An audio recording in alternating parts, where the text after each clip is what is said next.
Amazon کے گھنے اور انجان جنگل کے قلب میں ایک تجربہ کار محقق ڈاکٹر ایلیا نے اپنے تازہ ترین مہم کا آغاز کیا۔ وہ مشہور شہر ایل ڈوراڈو کی تلاش میں تھی، جس کے بارے میں کہا جاتا تھا کہ وہاں بے شمار خزانے اور قدیم راز موجود ہیں۔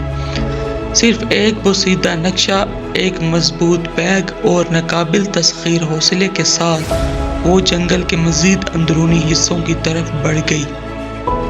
ایلیا نے ایل ڈوراڈو کے ارد گرد کے افسانوں کا سالہ سال مطالعہ کیا تھا۔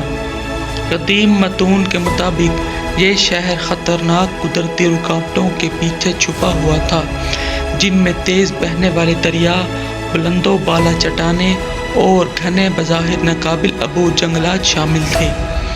نقشہ، جو کہ نسلوں سے ان کے خاندان میں منتقل ہوتا رہا تھا، راستے کا اشارہ دیتا تھا لیکن زیادہ وضاحت فراہم نہیں کرتا تھا۔ کئی دن کی سخت محنت کے بعد ایلیا اپنی رکاوٹ پر پہنچی۔ وہ رکاوٹ سانپوں والا دریا تھا۔ اس کا پانی تیز اور بے رحم خطرناک مخلوقات سے بھرا ہوا تھا۔ ایک عارضی بیڑا اور عزم سے بھرے ہوئے دل کے ساتھ اس نے پانی کے تیز بہاؤ کا سامنا کیا۔ بامشکل یہ مگرمچھوں اور بھنوروں سے بچتی ہوئی، تھکی ہوئی لیکن محفوظ، وہ دوسری طرف پہنچی۔ اس کے ارادے اور بھی مضبوط ہو گئے۔ اس کا اگلا چیلنج ناامیدی کی چٹانیں تھیں۔ ایک عمودی چٹان جو دھندلے آسمان تک بلند تھی۔ بغیر کسی خوف کے ایلیا نے اپنی چڑھائی شروع کی۔ اپنے تمام چڑھنے کے ہنر کا استعمال کیا۔ آدھے راستے میں ایک اچانک طوفان نے موسلادھار بارش برسانا شروع کر دی، جس سے بجلی کی گرج کے ساتھ چٹانیں پھسلنی اور خطرناک ہو گئیں۔ لیکن ایلیا نے ہمت نہیں ہاری۔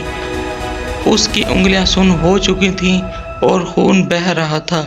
آخر کار وہ چوٹی پر پہنچی، جہاں وہ گر گئی، بھاری سانس لیتی ہوئی لیکن کامیاب۔ آخری رکاوٹ تھی سائے کا جنگل، قدیم درختوں کا ایک بھول بھلیا جو راز بھنبھنا رہا تھا۔ یہاں نقشہ کم واضح ہو گیا، سیاہی عمر کے ساتھ ماند پڑ گئی تھی۔ ایلیا نے اپنے وجدان پر انحصار کیا، مڑتے ہوئے راستوں کو عبور کیا اور چھپے ہوئے گڑھوں سے بچی۔ یہ اسی جنگل کے قلب میں تھا کہ اس نے ایک محافظ کا سامنا کیا، ایک بوڑھا شمن جو ایک لائق محقق کا انتظار کر رہا تھا۔ تم ایل ڈوراڈو کی تلاش میں ہو، شمن نے کہا۔ اس کی آنکھیں تیز اور عقل مند تھیں، لیکن اسے پانے کے لیے تمہیں پہلے اپنے سب سے بڑے خوف پر قابو پانا ہوگا۔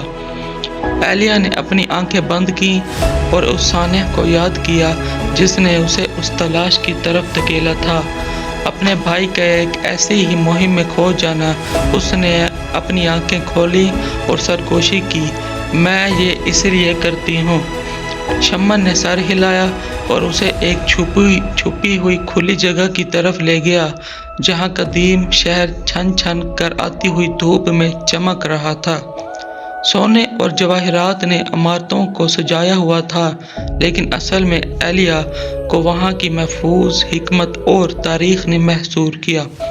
ایلیا نے ایل ڈوراڈو کو پایا، نہ صرف ایک خزانے کے شہر کے طور پر، بلکہ ایک شفا اور دریافت کی جگہ کے طور پر۔ اس کی مہم نے اسے بدل دیا، یہ ثابت کر دیا کہ سب سے بڑے خزانے وہ ہوتے ہیں جو ہم میں پائے جاتے ہیں۔